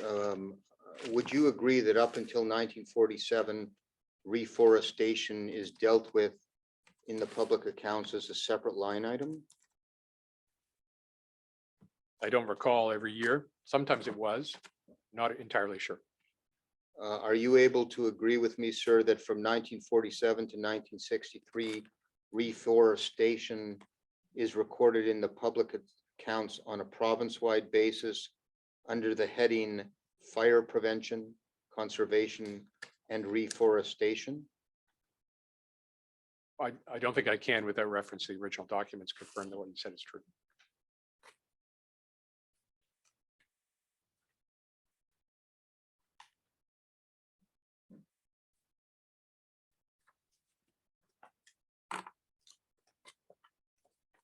So going back to slide 56, is it fair, instead of saying that Mr. Hutchings inaccurately claims, is it more accurate for the court to know that you disagree with Mr. Hutchings' opinion that no reforestation occurred, not that he is inaccurate? It's a difference of opinion. Would you agree? Yes.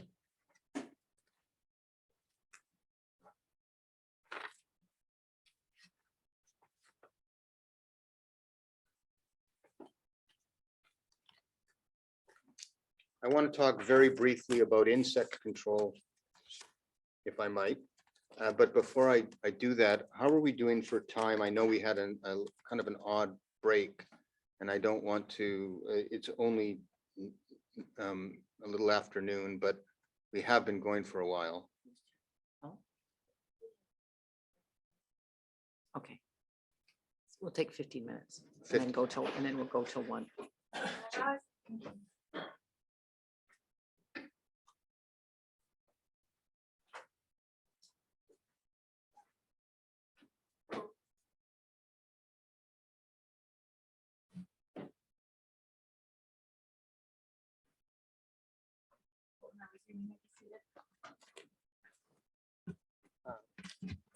Couple brief housekeeping matters. On the computer screen, we had in front of us the 1925 Department of Land and Forest report that was 110 pages. Yes. That is exhibit 1-5106. The 1926 version that we looked at is trial exhibit 1-5107. And I forgot to, or erred in not sort of closing the circle on where Kirkwood Management Unit is and where Kirkwood is. And you would agree with me, sir, that that's not in the RST area? Not precisely certain where it is. Mike, you don't know where Kirkwood is at all? I think it's on the North Shore of Lake Huron, excuse me, Lake Huron. North shore of Lake Huron would not be the Robinson Superior Treaty area? Depends on how far north one went. If I told you that it was near Thessalon, would that help you refresh your memory, or you just don't know? That's not in RST. Thessalon. Right, but Thessalon for sure isn't in RST, but would that help you refresh your memory about where Kirkwood is, or it doesn't help you? Well, I believe I was told it's in RHT, but I didn't look into that myself. I only cited the passage that we reviewed that said it was near Sault Ste. Marie. So that's what I know. Who told you it was in RHT? I don't recall. Do you remember when you were told it was in RHT? Sometime in the last month. In the last month? Yes.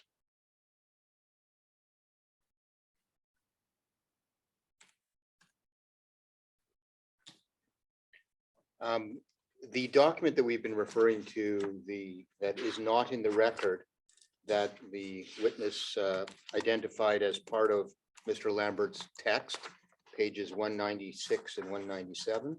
Sorry, 196 and 197, together with the cover pages. I've spoken during the break with my friends from Ontario, and they are consenting to it being marked as an exhibit. And my suggestion is, in the cause, that we do that tomorrow morning and we can get hard copies, because I don't believe the whole compendium can go in as an exhibit, so I'll deal with it separately if that's okay. All right, thank you.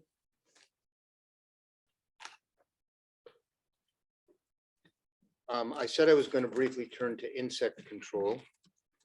Would you agree with me that prior to 1945, insect control was a term program and was not a program that was incurred throughout the years? It was not an expense in the PAO in all years we studied. That's correct. And would you agree with me that there is no evidence that there was insect control prior to 1945 in the RST area? I'm not aware of any evidence to that effect at the moment. Thank you. Would you agree with me that other than protecting forests, there are other valid reasons one would engage in insect control? Not aware of any such other valid reasons. All right. Maybe I should rephrase the question. Would you agree with me that other than protecting timber stocks, there are other reasons why you would have insect control to protect forests that do not relate to protecting timber for industry?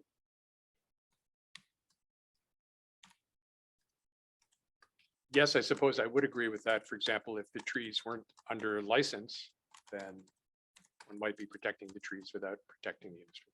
And one might also want, as a policy choice, to protect trees near parks for protection of those trees for the benefit of recreational users, as an example. I suppose it's possible. And to the extent that insect control expenses were undertaken to protect potential timber berths or existing timber berths, the Crown could have sought to charge the industry to recapture those expenses, could they not? In principle, they could, but they never had such a revenue instrument. Thank you.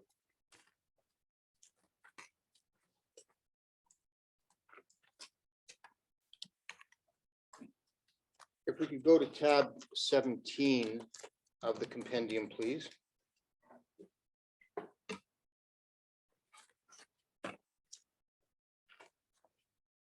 Tab 17 of the compendium contains a statement of what I understand criticisms of the expense analysis. And from items 1 through 6, I've made an attempt to identify in present value terms the discrepancies or the differences in a number of these disputed areas at 60/40 present value. Now, reason why I've done this is because you made the point in your direct testimony that nominal amounts don't tell the court as much as present value amounts do. And I wanted to be sensitive to your comment. So I've prepared this slide, and I wonder if you're able to agree or not that the cumulative effect of your criticisms on the items and only the items mentioned in the slide at compendium page 42 are fairly accurate in terms of present value effect. Well, I don't think I can do that exactly. I did not see this in any of the documents prepared by Mr. Hutchings. I accept your good faith in doing the calculations, but I haven't seen them before. There's not enough information here for me to verify that you've done it correctly. You do recall seeing it in nominal terms, I take it. Yes. And you're not able to comment as to whether or not this present value factor is correct. No, Are you able to at least say this, that from your own assessment based on present value of the discrepancies, the cumulative effect of the criticisms of items 2 through 6, that the present value effect at 60-40 equity to debt bring forward amounts is under 2%? I mean, can we give a bound for the judge that you're comfortable with, or are you not able to guess at all or provide guidance at all? I mean, I can't give guidance on these specifics without doing these specific calculations. I did offer some parallel calculations that took what I called the top-down approach. So the main items excluded from Mr. Hutchings' approach and included under ours amounted to, there were 6 items, they amounted to, as I recall, $6 billion province-wide at our rates of interest, and something like $60 billion at his rates of interest. These are some components of it up to the year 1945. Yeah, I'm sorry, but the numbers you provided were province-wide numbers, Yes. not bottom line numbers. I don't know what, indeed, thank you. I think you said that this is not province-wide, so it's not comparable to what I did. No, but it's important, I think, for the judge to understand what the bottom line effect of the discrepancies are. And I'm just trying to see if you can help us. And the reason why I'm doing it in terms of present value is because you're the one in your evidence who said, you know, it's better to describe things in present value terms than in nominal terms. I agree. And Mr. Hutchings had done it in nominal terms earlier. And I'm trying to just be sensitive to your comment about doing it in present value terms. And I'm just asking, can you provide the court with any guidance on what the present value calculations is of the 5 areas of expense analysis that you differ on, just on this slide? I do appreciate there's bigger fish and wood to fry kind of thing, but just for these 5 items, is it about right, or can you say it all, or any guidance you can give the court? I just can't. I haven't done these calculations. They weren't part of the documents I received before. Okay, We could compare the nominal to the present value. I could make a rough judgment call, but even that would be difficult.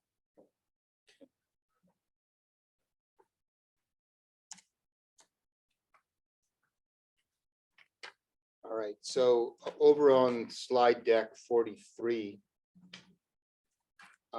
you'll see that I did the same calculation in respect of some other numbers. And again, for the same reason, you wouldn't feel comfortable commenting on them at this time. Is that fair? I think so. I don't recall any table like this in nominal or present value terms in Mr. Hutchings' various documents and work papers. So it's new to me. Yeah, I think it may have been presented in nominal terms, but not in present value terms. But you can't comment about the present value calculations. Not these ones. Sorry. Okay. Turning then to compendium tab 18. I want to talk about changes that were made to your calculations between June 2022 and May 2023.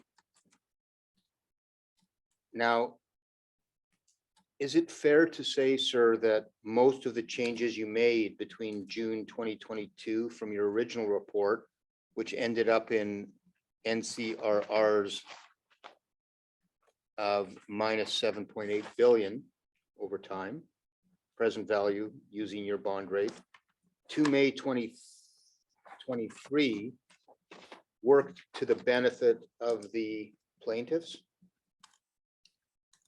I think you asked me, is it fair to say in general, changes were to the benefit of the plaintiffs? Yes. And did you have a full list for the judge of the changes that you made in each item? Or are you asking or expecting the court to go to your work papers to find the changes? I tried to give those at the beginning of my demonstratives, including a reference to the changes that were made and discussed in the SIR reply, and this is one of them. Would you agree with me, sir, that you made changes to your assumptions and work papers that you have not yet made clear to the court that had the effect of reducing nominal NCRR calculations? I agree. I didn't ever explicitly make reference to this, and it does increase expenses, which would not be to the benefit of the plaintiffs. No. Sorry, just that very last statement you made, you said, make reference to this. Could you be explicit? I did not in my examination chief or my demonstratives discuss the issue that's Mr. Schachter is asking me about right now. And what Mr. Schachter is asking about, just to be clear for the record, is the expenses relating to lands, forests, and mines depicted on page 44 of the compendium, tab 20, tab 18, Thank you. correct? Yes, Now, before we get into examining those changes, I have to make it known to you that I've only had your work papers, the plaintiffs have only had your work papers since about May 14th, the most recent version, or at least the one we had, which might be different than what you intended for us to have. But the ones that we did have on May 14th, are there other changes? Because I only found this one, but I have to confess, I haven't had that much time with your work papers, and there's a lot there. So are there more other than the ones at page 44? I can't be sure. It is true. In preparing my testimony, I forgot about this one. This change was made as part of the work for the SIR reply submitted in December. And given that I forgot about this, there may be others.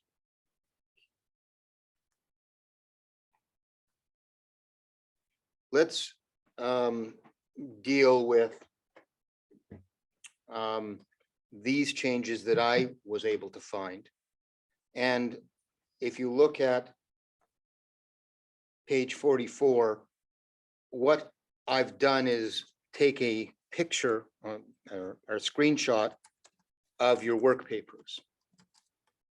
Do you agree that the work papers from June 2022 that I've depicted and May 2023 work papers that at least I have are ones that you provided to Ontario's legal counsel to provide to the court? Everything displayed here is accurate, and you do have the most up-to-date version of this document, expense.xlsx, which was not redacted. And how are you able to identify that it's the most recent version? You tell me it's the May version, and I believe you. Yeah, but I'm trying to be fair. I thought there were two May versions, one on May 10 and one in May 14th, I believe. They wouldn't be different in respect of these line items at page 44, would they? Those two versions of my work papers differed only in regard to the railway expense Right. shares, and that's not in this document. So that document would not be affected by the changes between May 10th and May 14th. Okay. So let's just go through this document for a moment. Under the row 64, you have the ministry, DLFM, that's the Department of Lands and Forest Ministry. Lands, Forest and Mines. Lands, Forest and Mines, thank you. And under exclusion, there is a 1. And 1 under the exclusion heading in your code means that you did not count it as an expense. Correct? It was excluded from our accounts before and then included, yes. Well, no, it was included in May 2023 is what you mean. Yes.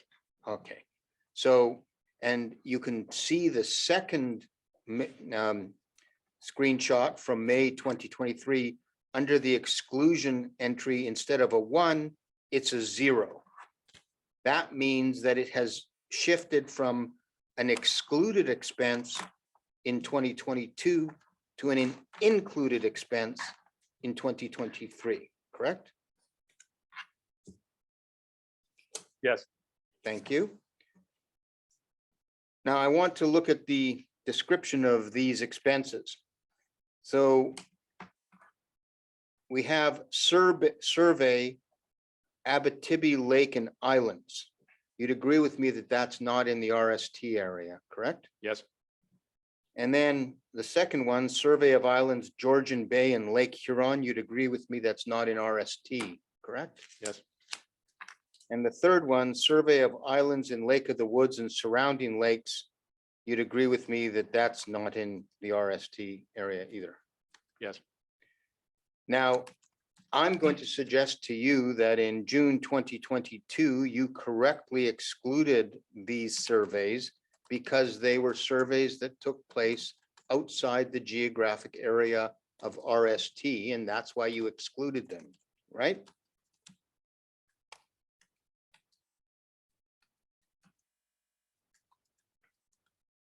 I think that's why they were excluded then. And I changed my opinion based on things that Mr. Hutchings said in his reply report. So as a result of changes Mr. Hutchings had in his reply report, you decided that expenses incurred outside the treaty territory should be paid for by the RST beneficiaries in part?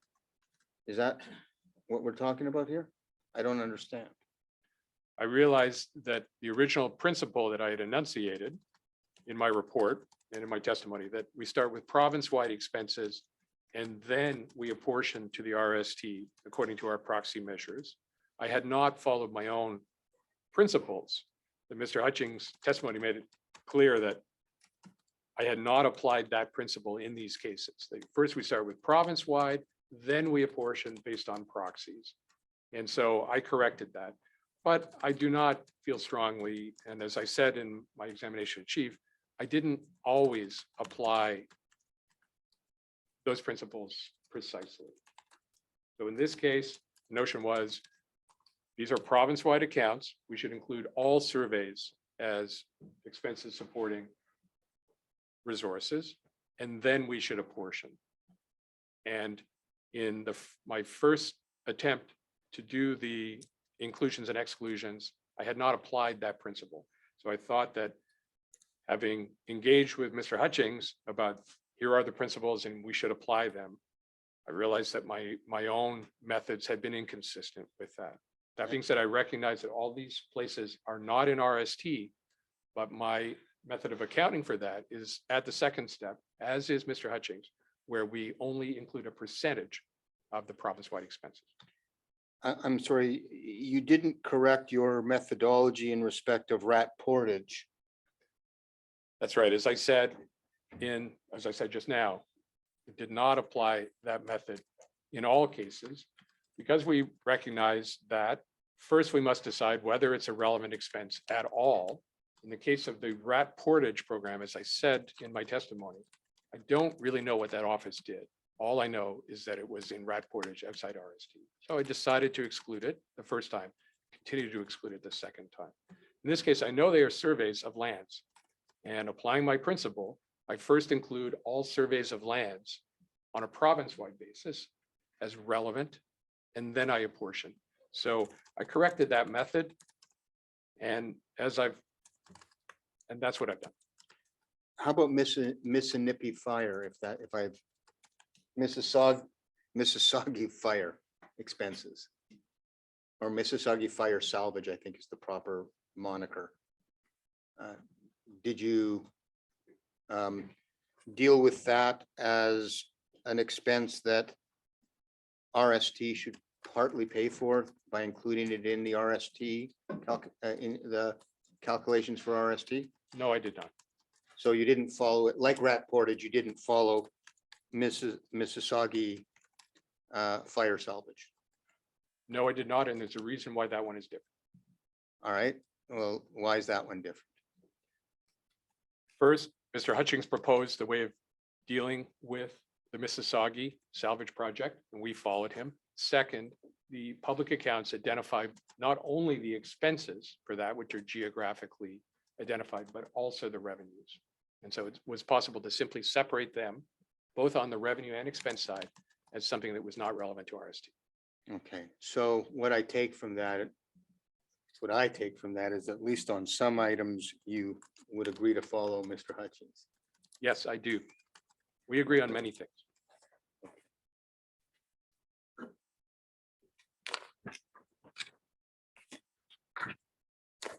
Over on tabs 45 and 46, again, because you like to work with present value figures, are you able to comment on the province-wide expenses at 45 that you've put back into the hopper to be charged partly to RST in respect of those 3 surveys?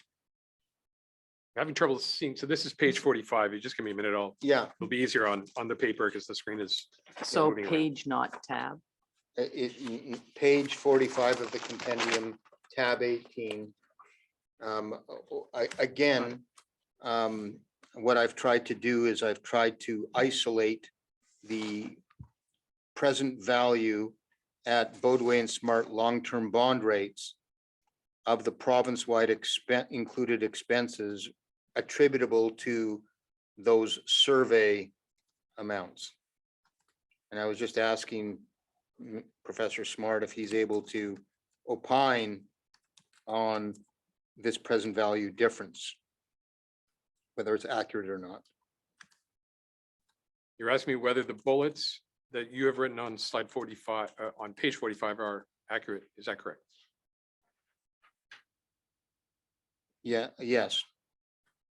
We'll start with that. The first bullet is accurate.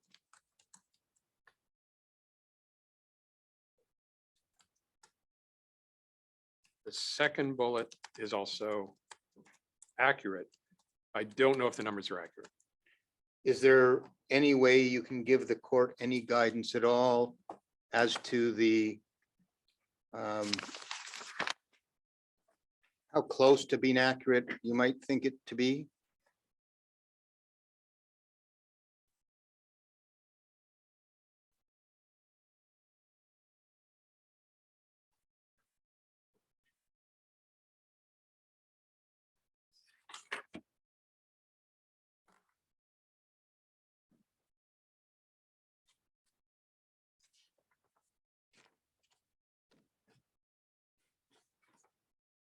It's a little higher than I would expect. My own guess would have been that the aggregate of all of the impacts on land amounts were on the order of $18 million. It looks like you have them at 24 million. That's about as close as I could hope to come. And recall, this is on a province-wide basis. Only a very small percentage of it would be attributed to RST. In this case, a smaller percentage than we're talking about before, because it's land rather than forestry. So the I'm sorry, the $17 million amount should be 18 million? Or I'm sorry, I apologize. The sum of the numbers should be about 18 million, not the approximate 24 million that's there. That's what I believe. Yes. But you haven't done that calculation. Just attempted to do it in my head. Yeah. And I arrived at something somewhat different Okay. than what I see here. but I regard them as in the neighborhood. Okay. And I added the proviso that I don't recall the RST land share, but it is smaller than the forestry share. So we would then multiply that by a smaller share. If you look at the next slide, slide 46, I attempted to identify the increasing and included expenses by allocating to RST using the May 2023 allocation percentages in your work tables. And yeah, if you look at these work tables, I wonder if that helps you